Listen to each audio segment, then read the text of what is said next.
Hello, अस्सलाम वालेकुम।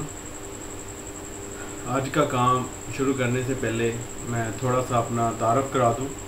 मेरा नाम नईम इलियास है और बस मेरा तारफ़ यही है कि मैं सर बाबर साहब का स्टूडेंट भी हूँ और उनका फॉलोअर भी हूँ और मैं एज ए स्टूडेंट काम भी कर रहा हूँ उनके पास। और बाकी शायद उन्होंने बता दिया हो कि सीएसएस मेरा क्वालिफाइड था, लोकेशन नहीं हो सकी। इंग्लिश लिटरेचर में मेरी डिग्री भी है और प्रैक्टिशनर लॉयर भी हूँ। और बाकी जो है सीएसएस बीएमएस कम्पिटिटिव एग्ज़ाम के स्टूडेंट्स को मैं काफ़ी टाइम से इंग्लिश का सब्जेक्ट करवा रहा हूँ और यहाँ भी मेरी कोशिश होगी कि मैं आप लोगों को जो है बेटर वे में चीज़ें अंडरस्टैंड करवा सकूँ। काम स्टार्ट करते हैं। देखें, पहली चीज़ इंग्लिश पेपर इन लॉ, यानी कि आपको ये सोचने की ज़रूरत है कि इंग्लिश का पेपर एलएलबी में नहीं है, शायद दिया हुआ है या नहीं है, मगर जुडिशरी के एग्ज़ाम में जो है वो उन्होंने इंग्लिश का पेपर क्यों रखा है। ये बड़ा अहम फैक्टर है।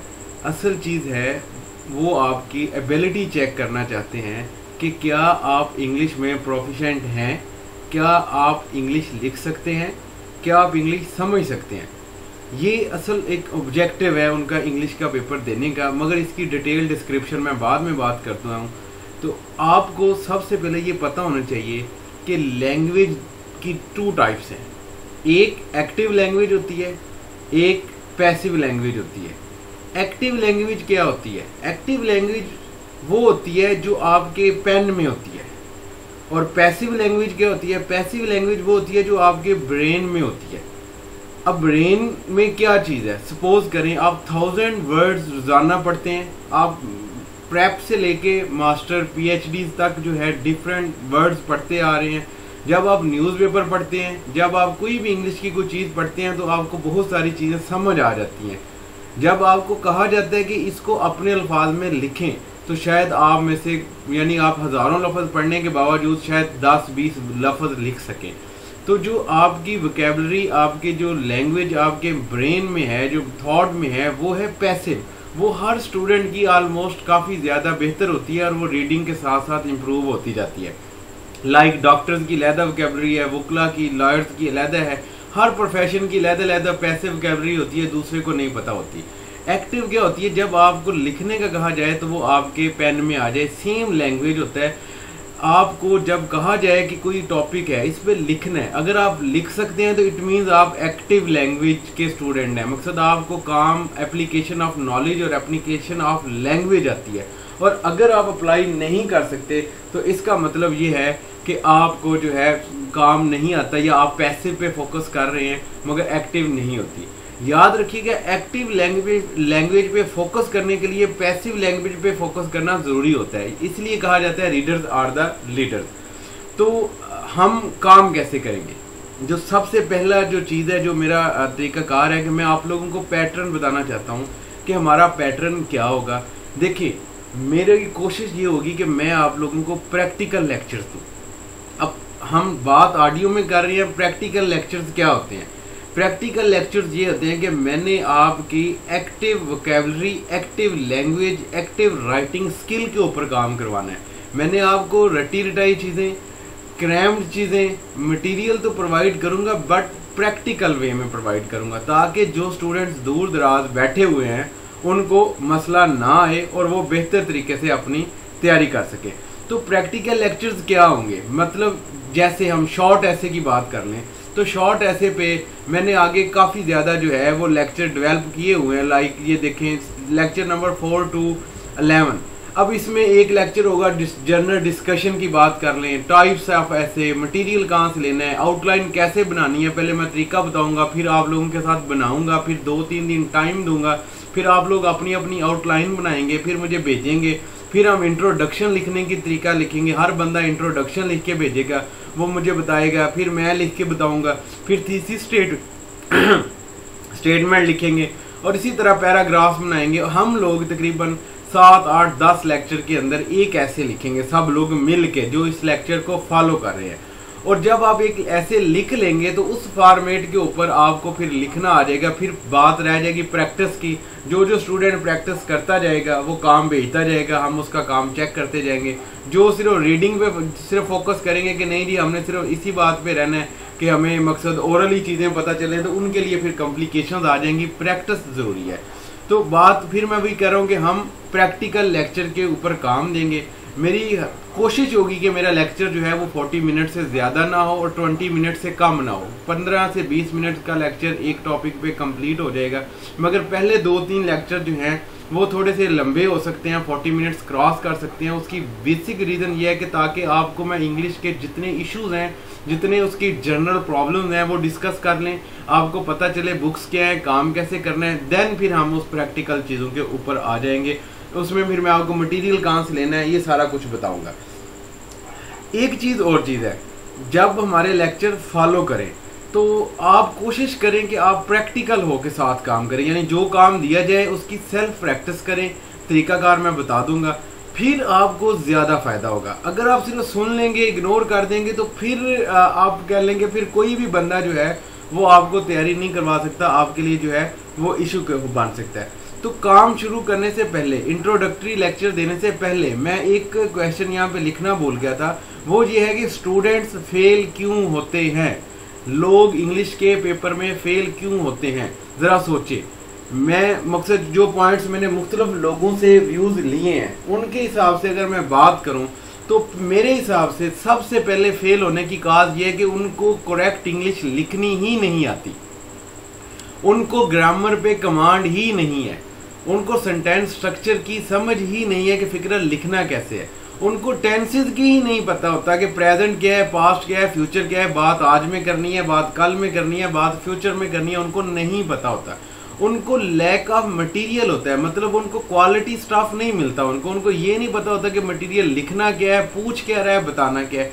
वो प्रैक्टिस नहीं करके जाते। सपोज उनको लिखना तो आता है, उन्होंने कभी ऐसे की प्रैक्टिस नहीं की होती, वो रट्टी रटाई चीज़ों पे फोकस कर रहे होते हैं। मतलब सर आप हमें 15 ऐसेज बता दें, वो 10-12 ऐसे तैयार करके जाते हैं पेपर में, अब वो डेमोक्रेसी पे या वोमेन पे ऐसे तैयार कर लेते हैं। अब आपको ये नहीं पता कि वोमेन के टॉपिक हो, डेमोक्रेसी हो, यूनाइटेड नेशन हो, मीडिया हो, कोई भी टॉपिक हो, उस पर मल्टीपल डायमेंशंस होती हैं, हज़ारों डायमेंशंस के ऊपर वो डिमांड कर सकता है। अब आपने तो लफ्ज़ मीडिया पढ़ना है, आपने वही रटी रटाई चीज़ लिखनी है, तो एग्जामिनर को पता चल जाना है कि ये जो स्टूडेंट है ये पैसिव है, मतलब ये बच्चा जो है क्रैम्ड लिख के आया हुआ है, उसने आपको 20 में से 2-3 नंबर देने हैं, आपने लिखा भी ठीक होना है। अनफॉर्चुनेटली आप डायमेंशन ही नहीं उठा पाए और जो बात उसने पूछी है वो आप बता ही नहीं सके, आपने रटी रटाई चीज़ लिखी है, नंबर नहीं मिलेंगे।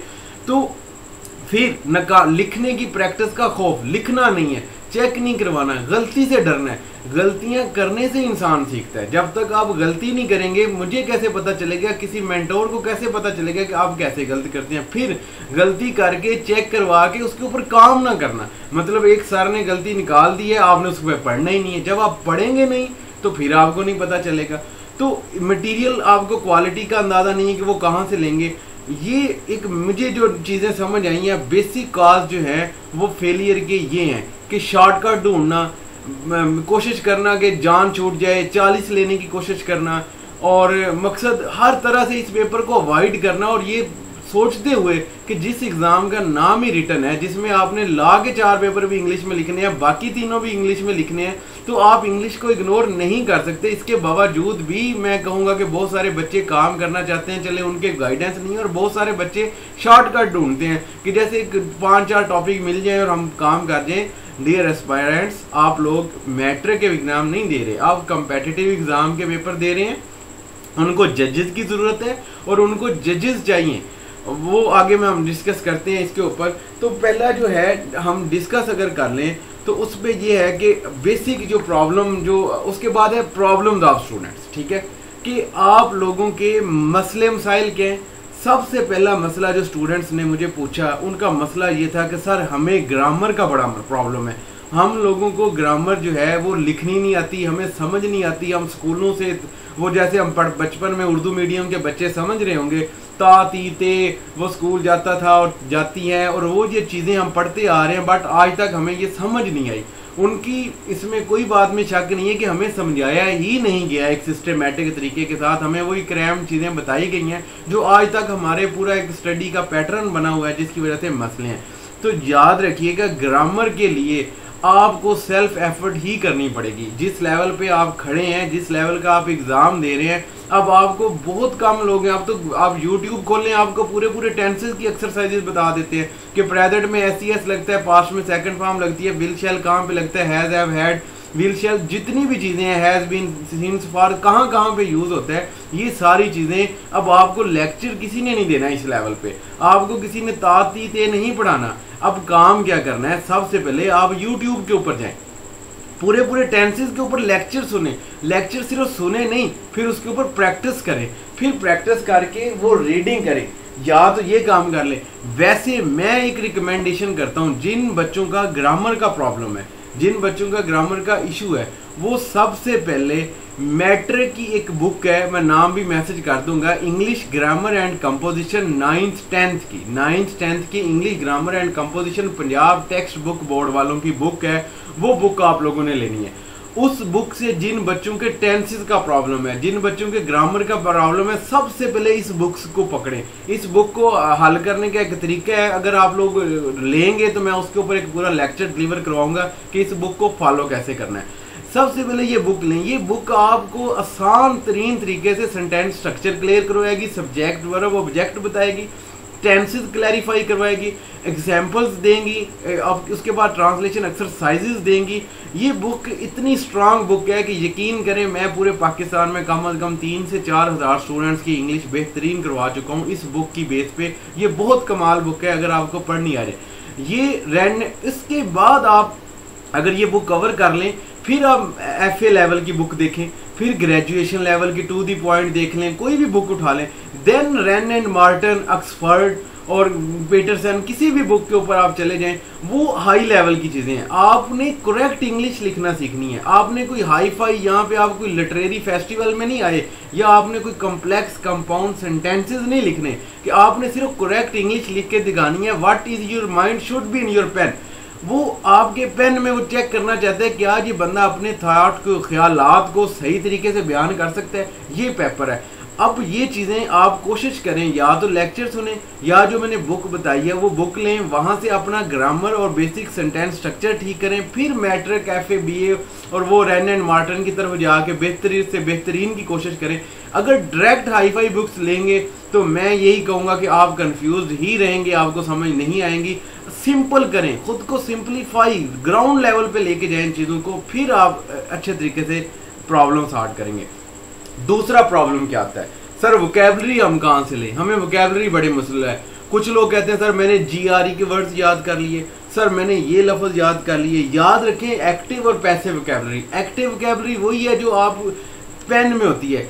बड़े बड़े जो राइटर्स हैं ना, इवन के रसल एक बहुत बड़ा राइटर है इंग्लिश लिटरेचर के अंदर, यकीन करें उसकी एक कोटेशन है कि मुझे भी, मेरी वोकैबुलरी भी एक्टिव 50 वर्ड्स हैं, यानी कि पैसिव वोकैबुलरी हज़ारों होती हैं, एक्टिव वोकैबुलरी 50 वर्ड्स होती हैं। कैसे चेक करना है, आप कोई भी कॉलम पढ़ लें, कोई भी एडिटोरियल पढ़ लें, कोई भी बुक पढ़ लें, आपको नए लफ्ज़ 30-35 ही नजर आएंगे। बाकी तो इज, एम, आर, दैट, दर, preposition, is, he, she, it, they का इस्तेमाल हुआ होता है। काम के लफ्ज़ 40-50 होते हैं। तो एक्टिव वोकैबुलरी और पैसिव वोकैबुलरी का एक पूरा लेक्चर अगर कहेंगे तो मैं डिलीवर करवाऊंगा। असल में वोकैबुलरी जो है ये आपने प्रैक्टिकल तरीके से करनी होती है। कोशिश करें बुक से वोकैबुलरी तैयार ना करें, आप डॉन न्यूज़पेपर लगवाएं। एडिटोरियल और कॉलम, एडिटोरियल स्टैंडर्डाइज्ड इंग्लिश होती है, स्टैंडर्ड दिया होता है, वो बदलते नहीं है। कॉलम हर दफ़ा राइटर बदल जाता है, राइटर का एक्सप्रेशन अपना होता है, स्टाइल अपना होता है, वो कॉम्प्लिकेट कर देता है। जो एडिटोरियल होते हैं ये स्टैंडर्ड इंग्लिश होते हैं, ये पूरा साल एक ही बंदा एक ही तरह से लिखता है, तो वो लैंग्वेज फॉलो करनी है। वहाँ से लफ्ज़ उठाएं, उस लफ्ज़ का मीनिंग देखें, फिर उस मीनिंग को, उस लफ्ज़ को इस्तेमाल करते हुए एक फ़िक्रा लिखें। डेली सिर्फ एक लफ्ज़ बनाएं, वो लफ्ज़ लिखें, उसका एक फ़िक्रा बनाएं। उसके बाद क्या करें, अगले दिन एक और लफ्ज़ देखें, फिर 2 लफ्ज़ हो गए, फिर उन 2 लफ्ज़ों को इस्तेमाल करते हुए 2 फ़िक्रों की कहानी बनाएं। अगले दिन तीसरा लफ्ज़ लें, फिर पहला, दूसरा और 3 लफ्ज़ों को इस्तेमाल करते हुए एक कहानी बनाएं। फिर फिर चौथा लफ्ज, पांचवा लफ्ज, 1 महीने तक आपकी इतनी स्ट्रांग वोकैबुलरी हो जाएगी और वो प्रैक्टिकल होगी, एक्टिव होगी, और वही काफ़ी होती है। GRE और बड़े बड़े लफ्ज याद कर लेने से आपको कुछ फायदा नहीं होना जब तक आपने प्रैक्टिकल काम ना किया। इसी तरह वो पेयर इडियम्स भी इसी तरह आपने प्रिपेयर करने होते हैं, वो भी वोकैबुलरी ही होती है ना। पेयर्स भी क्या है वोकैबुलरी, इडियम्स क्या है वोकैबुलरी। जब आप इस तरह एडिटोरियल पढ़ते हैं तो वहाँ से आपको चीज़ें आ जाती हैं। फिर इन पे ऊपर डिस्क्रिप्शन में आगे दोबारा जब हम लेक्चर होगा तो उसके ऊपर जो है आप करें। अगर आपको अभी भी मसला आ रहा है ग्रामर के अंदर या वोकैबुलरी के अंदर, यकीन करें एडिटोरियल पकड़ें, उसको एज इट इज़ रीराइट करना शुरू कर दें। पूरा फिक्रा पढ़ें, उसका मतलब समझें, उसको एज इट इज़ देख के लिखें। 1 महीना आप सिर्फ ये प्रैक्टिस कर लें, आपके लिए बहुत सारे प्रॉब्लम जो हैं आपके वो सॉर्ट आउट हो जाएंगे। तीसरा जो है उसका मेन है कि सर हमें लिखना नहीं आता, हम जो है कैसे लिखें, हाउ टू राइट। सर हमें लिखना खौफ है उनके अंदर। लिखने का असूल है, लिखना एक आर्ट है। ये आर्ट याद रखिएगा, आर्टिस्ट बनने के लिए प्रैक्टिस चाहिए होती है। बहुत अच्छा सवाल पूछा है कि कैसे लिखें। लिखने से पहले सबसे पहले आप अपने टेंसेस दुरुस्त करें। देखें, टेंसेस दुरुस्त ना हुए आप कभी भी अच्छे लिखारी नहीं बन सकते। टेंसेस मैटर की बुक से ठीक करें। आपका प्रेजेंट, पास्ट और फ्यूचर पे तो कमांड हो, कम से कम ये टेंसेस तो गलत नहीं होने चाहिए ना। जब टेंसेस करें, फिर सेंटेंस स्ट्रक्चर आपका ठीक हो, सब्जेक्ट, वर्ब और ऑब्जेक्ट आपको लगाना आता हो, छोड़ दें कॉम्प्लेक्स सेंटेंसेस। पहले टेंसेस सीख लें, 10 दिन लगाएं, हफ्ता लगाएं, फिर स्ट्रक्चर सीधा करें। उसके बाद शॉर्ट स्टोरीज, मैटर की बुक के पीछे दिए हुए school, teacher, my aim in life, इसके ऊपर 15-15, 20-20 वर्ड की शॉर्ट स्टोरीज लिखें, सिंपल करके उनको चेक करवाएं।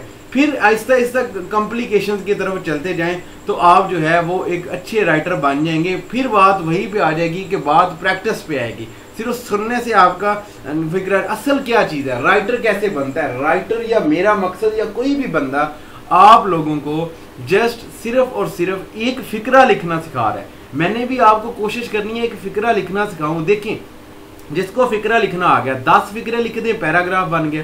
10 पैराग्राफ बना दें, शॉर्ट ऐसे लिख किया। 10 शॉर्ट ऐसे बना दें, बुक लिखेगी। बुक्स लिख दें तो मकसद आप वॉल्यूम बन जाते हैं। इशू क्या है, फिक्रा लिखना सीखना है। फिक्रा कहाँ पे लिखा जाता है, यकीन करें बेसिक स्ट्रक्चर समझ लें, सब्जेक्ट, वर्ब और ऑब्जेक्ट। इसके अलावा दुनिया में कोई और रूल ही नहीं है।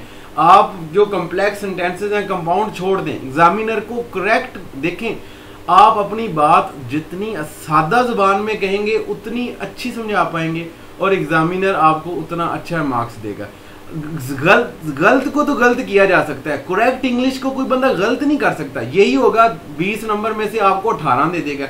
ये नहीं हो सकता कि जिसने करेक्ट लिखा है, सही लिखा है और उसको कहते जी आपने सिंपल लिखा है वो गलत है। सिंपल लैंग्वेज ही बड़ी बड़ी जजमेंट्स पढ़े। बड़े बड़े जस्टिस जो होते हैं वो सादा लैंग्वेज में बात करते हैं, उनकी जजमेंट बड़ी जल्दी समझ आ जाती है। क्यों? क्योंकि असल चीज़ ही होती है अपना मैसेज कम्युनिकेट करना। तो सिंप्लीफाई करें खुद को, और जैसे मैंने बताया टेंसेस, स्ट्रक्चर और short paragraph to long paragraph की प्रैक्टिस करें। कॉलम या एडिटोरियल रीराइट करें, उनको रीडिंग करें, ये ट्रिक है। बेसिक स्टोरीज लिखें। आहिस्ता आहिस्ता जो है आप जो है वो काम इम्प्रूव कर सकते हैं। सर हमें आगे सवाल है कि सर बाज़ का हमें काम चेक करने वाला नहीं मिलता। कोई शक नहीं है, हर बंदा मसरूफ़ है, टाइम की कमी है उसके पास। भाई अब तो गूगल के अंदर आप गूगल करें, वहाँ पे तो बाकायदा वो ग्रामर के पार्ट्स आ गए हैं। आप अगर फिक्रा लिखें वो ग्रामेटिकली चेक कर देते हैं। अब तो वर्ड पैड पे टाइपिंग करते हुए ग्रामर की चीज़ें जो है वो पता चल जाती हैं ये ग्रामेटिकल गलत है। तो आप वो गूगल पे जाके अपना वो चेक करें, लिखें, और अगर उसके अंदर आपको कोई गलती नज़र आ रही है तो वो खुद पढ़ें कि ये गलत क्यों है। असल चीज़ है कि आप जब लिख रहे होते हैं आपको पता होना चाहिए जो मैं लिख रहा हूँ वो क्यों लिख रहा हूँ, वो सही क्यों है, और वो गलत है तो वो गलत क्यों है। एक और चीज़ याद रखें, राइटिंग करने के लिए आप पेन पेंसिल से लिखना शुरू करें। ये जो टाइपिंग वाला काम है ये गलत है, ये टाइपिंग छोड़ दें, मोबाइल के ऊपर टाइपिंग छोड़ दें। जो बंदा, हम काम भी ऐसे करेंगे, जो बंदा पेन पेंसिल के साथ प्रॉपर पेज पे लिख के शेयर करेगा उसका काम चेक होगा। जो बंदा टाइपिंग करेगा उसका काम नहीं चेक होगा। वो मैं यही समझूंगा कि उसने कॉपी पेस्ट निकाल के ऑटो करेक्शन लगा दिया, वो ठीक है। असल चीज़ है पेन पेंसिल से प्रैक्टिस करना। वही प्रैक्टिस आपके स्पेलिंग दुरुस्त करवाएगी, वही प्रैक्टिस आपको वोकैबुलरी देगी, वही प्रैक्टिस आपका टेंसेस दुरुस्त कराएगी। और कोशिश करें कि आप जो है लिखने की हैबिट डेवलप करें। फिर एक जब आप लिखना चाहते हैं तो काइंडली जो आप टेक्स्टिंग करते हैं उसको रोमन उर्दू में लिखना छोड़ दें। प्रॉपर पूरा स्पेलिंग लिखें, जो वर्ड है पूरा फिक्रा लिखें और प्रॉपर वे में कम्युनिकेशन करें। जब तक आपकी ये है, इवन कि हम लोग भी काम करते करते कई दफ़ा स्पेलिंग मिस्टेक कर जाते हैं। क्यों? रोमन में इतनी वो गलतियां हो गई हैं, इतनी चैट आ गई है कि स्पेलिंग की जो है वो प्रैक्टिस खत्म हुई है। तो टेक्स्टिंग के दौरान अगर करनी है तो कंप्लीट इंग्लिश, कंप्लीट सेंटेंस और कंप्लीट जो है आपने वर्ड लिखना है, फिर तो आप बेहतर हो सकते हैं। अदरवाइज जो है आपकी गलतियां जो हैं वो ठीक नहीं होंगी, वो प्रॉब्लम आपके लिए क्रिएट होगा। और सबसे पहले प्रेजेंट, पास्ट और फ्यूचर को कवर करें, प्रेजेंट, डेफिनेट, पास्ट और फ्यूचर। उसके बाद फिर अगले टेंसेस का डिफरेंस देखें। ये अगर किसी को प्रॉब्लम हुआ तो हम कोशिश करेंगे आगे जो है इनके ऊपर भी एक आध लेक्चर जो है वो डिलीवर करवा दें। राइटिंग बेसिक से स्टार्ट करना पड़ेगा।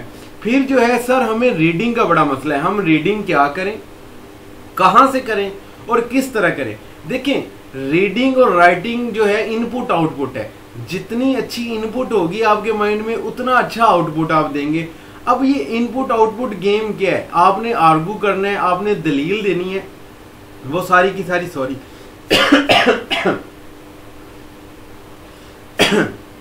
आपने इनपुट देना है, आपने कोई दलील देनी है, वो सारी की सारी रीडर्स आर द लीडर्स। अगर आप रीडर नहीं है, लीडर नहीं है।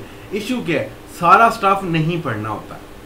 जब आप न्यूज़पेपर पे हम कोई लेक्चर में कम्युनिकेट करवाऊंगा तो न्यूज़पेपर का कौन सा हिस्सा पढ़ना है, कितना पढ़ना है और कैसे पढ़ना है, ये पूरा एक डिस्क्रिप्टिव लेक्चर है। अभी मैं शॉर्ट बता देता हूँ, सिर्फ एडिटोरियल पढ़ें और कॉलम सिर्फ रेलिवेंट पढ़ें जो लॉ से रिलेटेड होते हैं, उनमें से। फिर रीडिंग कैसे करनी है, एडिटोरियल सिर्फ पढ़ना नहीं है, वोकैबुलरी के पॉइंट से देखें, उसके अंदर टेंसेस कौन से इस्तेमाल हुए हैं वो निकालें, पेयर और इडियम्स कौन से इस्तेमाल हुए हैं वो निकालें, सेंटेंस स्ट्रक्चर कौन सा निकालो। इस तरह आपने एडिटोरियल पढ़ना है, खाली सिर्फ पढ़ के मतलब नहीं समझना।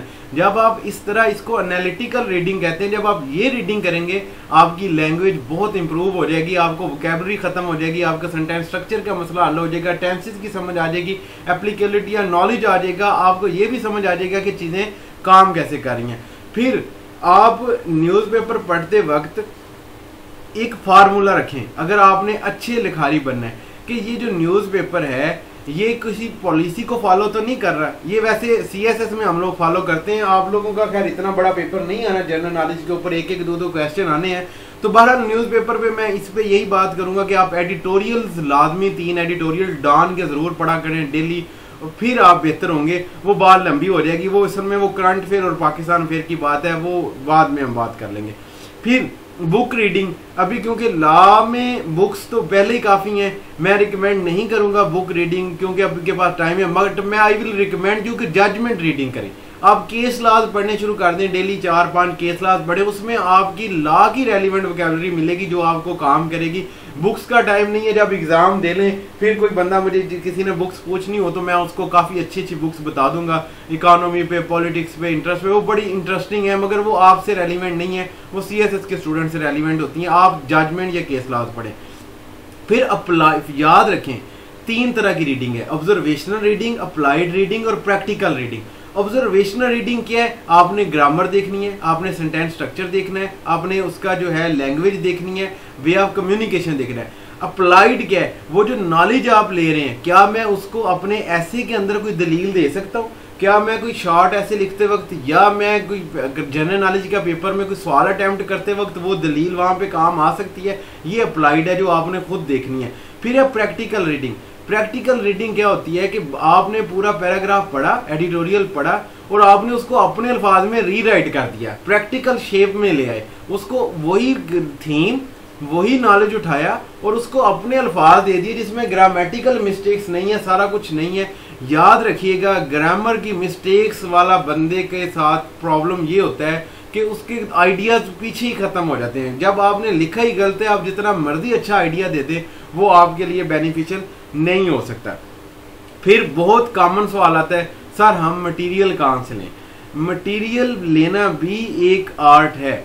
वैसे देखिए पूरा वो फिर सीएसएस में तो वो पूरा पाकिस्तान एक जैसा मटेरियल लेता है, क्वालिटी मटेरियल लेना एक आर्ट है। अब इंग्लिश के ऐसे के मटेरियल की बात कर रहे हैं तो ये वैसे तो अच्छी बुक्स ही अच्छी दलील की निशानी होती हैं, मगर अभी क्योंकि आपका 20 मार्क्स का है, हमने स्मार्ट स्टडी करनी है, हमने बहुत लंबे लंबे अब इकोनॉमी के ऊपर हमने बैठ के जो है इकोनॉमिक्स के टॉपिक नहीं कवर करने शुरू कर देने, हमने सिर्फ जनरल उसने एग्जामिनर ने देखना है कि आपका ओवरव्यू क्या है।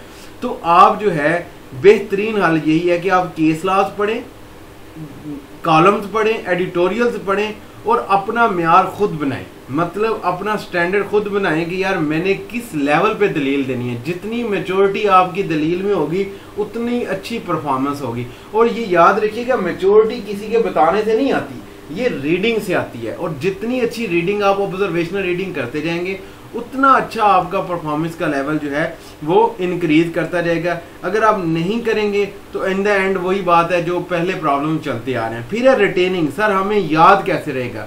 देखिए ना तो याद रखिएगा एग्जामिनर को, आप अगर आप प्रेसी याद करके जाएंगे आप फेल हो जाएंगे, शॉर्ट ऐसे याद करके जाएंगे आप फेल हो जाएंगे, आप कंप्रीहेंशन याद करके जाएंगे आप फेल हो जाएंगे, आप जो है ट्रांसलेशन याद करके जाएंगे आप फेल हो जाएंगे। क्यों? एग्जामिनर ने ये इंग्लिश का पेपर इसलिए रखा है कि वो आपको चेक करना चाहता है। शॉर्ट ऐसे का पर्पस क्या है? जजमेंट्स लिखवाना, कि आपको जब जज साहब जो है वो फैसला देते हैं, वो 40-40 50-50 पेजेस का ट्रायल होता है, मगर उसको शॉर्ट करना होता है। वो जब जजमेंट लिखते हैं तो आपने भी तो वो जजमेंट लिखनी है कल को। अब अकेडमी में आपको ग्रामर थोड़ी उन्होंने सिखानी है, तो वो ऐसे लिखने का मकसद है कि क्या आप जजमेंट लिख सकते हैं। जब आपको लिखना ही नहीं आता, आप रटी रटाई वहाँ पे रटी रटाई जजमेंट तो नहीं आती। हर केस के हालात वाकया चेंज होते हैं। सेम ट्रांसलेशन देख ले आपने, जो प्रैक्टिशनर है आपको पता है सारी एविडेंस और केस ट्रायल उर्दू में चलता है मोस्टली जनूबी पंजाब के अंदर। तो फिर जज साहब जो फैसला देते हैं वो इंग्लिश में देते हैं, उन्होंने पूरा केस पढ़ना है, फिर उस ट्रायल को इंग्लिश में कन्वर्ट करना है। जब आपको ये आती नहीं है प्रैक्टिस, तो मुझे बताएं आप उस सीट पे बैठ के कैसे लिख सकते हैं। प्रेसी का पर्पस क्या है? जब एविडेंस होती है तो वो इतनी लंबी लंबी 20-20 पेजेस पे भी एविडेंस हो जाती है। अब वो इतनी 20 पेज तो जजमेंट में नहीं लिखने ना, क्रक्स लिखना होता है। तो प्रेसी लिखने का मकसद क्रक्स है। पेयर्स, इडियम्स, करेक्शन, आपकी वो जो कैपेबिलिटी चेक करते हैं कि क्या इन लोगों को काम आता है या नहीं आता। तो याद रखें, ये जब तक आप इन चीज़ों के ऊपर काम नहीं करेंगे तब तक जो है वो आपके लिए मसले मसाइल होते रहेंगे। उसके बाद जो है ये मैंने कोशिश की है कि आपको काम करने का तरीका और बेसिक इश्यूज डिस्कस दूँ। सिलेबस मैंने आपको बता दिया कि इस दफ़ा सिलेबस जो है वो महदूद नहीं है। मकसद सिलेबस में शॉर्ट ऐसे, प्रेसी, इडियम, पेयर्स और करेक्शन, ट्रांसलेशन नहीं है। हर दफ़ा पेपर बदल रहा है। अगली दफ़ा प्रेपोजिशन भी आ सकती है, पंक्चुएशन भी आ सकती है, एक्टिव पैसिव आ सकते हैं, डायरेक्ट इनडायरेक्ट आ सकते हैं, वोकैबुलरी आ सकती है, एनालॉजीज आ सकती है, प्रेपोजिशंस आ सकती हैं। ठीक है, तो याद रखें आपने ये सारी चीज़ें करनी है। अब आपने काम करना कैसे है? आप दिन में चाहे 12 घंटे पढ़ रहे हैं, चाहे 8 घंटे पढ़ रहे हैं, आपने दिन में 2 घंटे इंग्लिश के लिए रखने हैं, 1 घंटा आपने राइटिंग प्रैक्टिस के लिए रखना है, 1 घंटा आपने क्राइम डिस्से के लिए, जैसे पेयर्स, इडियम्स, करेक्शन के लिए 1 घंटा रखना है। आपने 20 इडियम्स, 20 पेयर्स और करेक्शन का एक रूल पढ़ना है, और 1 घंटे में शॉर्ट ऐसी की प्रैक्टिस करनी है। सबसे पहले शॉर्ट ऐसे, फिर प्रेसी और फिर ट्रांसलेशन आती है, वो मैं आगे बताऊंगा। आपने ये इस तरह शेड्यूल आपने अपने फॉलो करना है। उसके बाद है जी रेलिवेंसी, मैंने बता दी है, प्रॉब्लम्स हो गए हैं। न्यूज़पेपर कैसे पढ़ा जाता है? वो जब न्यूज़पेपर आपके सामने आ जाएगा, या न्यूज़पेपर के ऊपर वैसे आप न्यूज़पेपर डेली लिखवाना चाहते हैं डेली लिखवा लें, बेटर तो होता है हार्ड कॉपी के अंदर।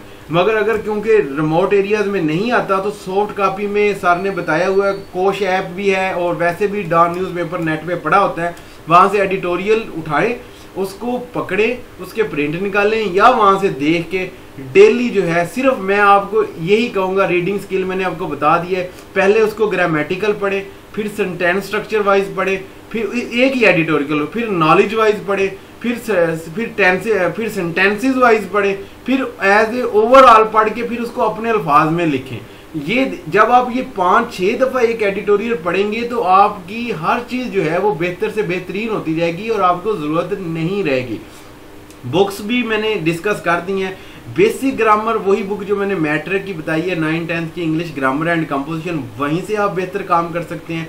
फिर आप FA पे जाएं, BA पे जाएं, और फिर रैन एंड मार्टन पे जाएं अगर आपने कम्प्लेक्स कंपाउंड सेंटेंसेस के अंदर जाना है। यूट्यूब पे हज़ारों लेक्चर पड़े हुए हैं, सुने। याद रखें, सुनने से काम नहीं होना, लिखना पड़ेगा, लिखना पड़ेगा, लिखना पड़ेगा। सेल्फ स्टडी स्किल भी यही है, और रिटन प्रैक्टिस वो वही सेम बातें हैं, वो असल में टाइपिंग में उन्होंने तो ज़्यादा ऐड कर दी हुई हैं। तो मैं ये इस लेक्चर का जो मकसद था कि आपको एक ओवरऑल काम करने का तरीका पता चले, आपको पता चले आपके प्रॉब्लम्स क्या हैं, उनको हिट कैसे करना है, आपने घर काम बैठ के कैसे करना है।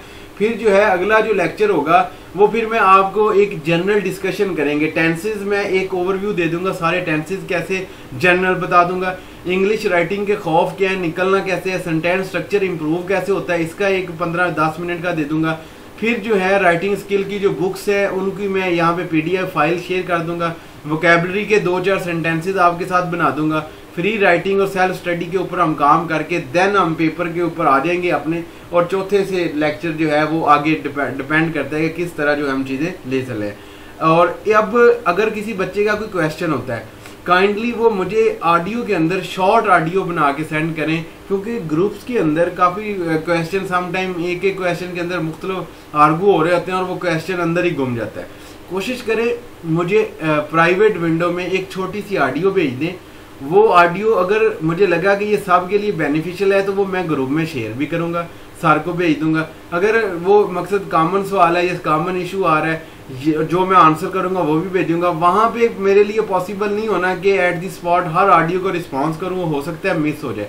जब मुझे इनबॉक्स प्राइवेट विंडो में पड़ी होंगी तो डेफिनेटली मैं जब फ्री हुआ मैं उन लोगों को रिप्लाई देता जाऊंगा। आपका फीडबैक अगर कोई चीज़ मिस हो जाए, साफ ज़रा हम ह्यूमन बीइंग है, कोशिश करते हैं कि क्योंकि ये इंग्लिश तो है प्रैक्टिकल काम, फेस टू फेस बैठ के करने वाला है। ये एक एफर्ट है आप लोगों को हेल्प करने की, आप लोगों को सपोर्ट करने की, कि इसका जो है अजर अल्लाह ताला की ज़ात देगी। सिर्फ एक कोशिश है और कोशिश जो है अल्लाह ताला कामयाब करे। अगर इसमें कोई कमी बेशी रह जाए आप लोग फीडबैक दें, इनबॉक्स करें, हम उसको और बेहतर कर लेंगे। अगर कोई सवाल रह जाता है वो बताएं, हम अगले लेक्चर में डिस्कस कर लेंगे। काम टोटल प्रैक्टिकल होगा। जब हमारा लेक्चर नंबर 3 या 4 शुरू होगा तो आपके पास पेन पेंसिल भी होना लाजमी है। जो मेरा लेक्चर सुने साथ में मैं साथ लिखे, यानी वो ऐसे ही समझे कि सर सामने बैठे हैं और वो काम करवा रहे हैं। फिर वो मुझे प्राइवेट भेज भी सकते हैं और फिर मैं चेक करके उनको फीडबैक भी दे दूंगा। अगर आप एक प्रेसी और एक ट्रांसलेशन मेरे साथ ऐसे कर लेंगे तो मेरे ख्याल में मैं काफ़ी हद तक कामयाब हो जाऊंगा कि आप लोगों को जो है वो सक्सेसफुल तरीके से चीज़ें समझा सकूं। बाकी जो भी मज़ीद कोई कमी बेशी हुई वो फिर आप लोग मुझे व्हाट्सएप कर दीजिएगा। थैंक यू सो मच, जज़ाकल्लाह। अल्लाह आप सब लोगों का हामी नासिर।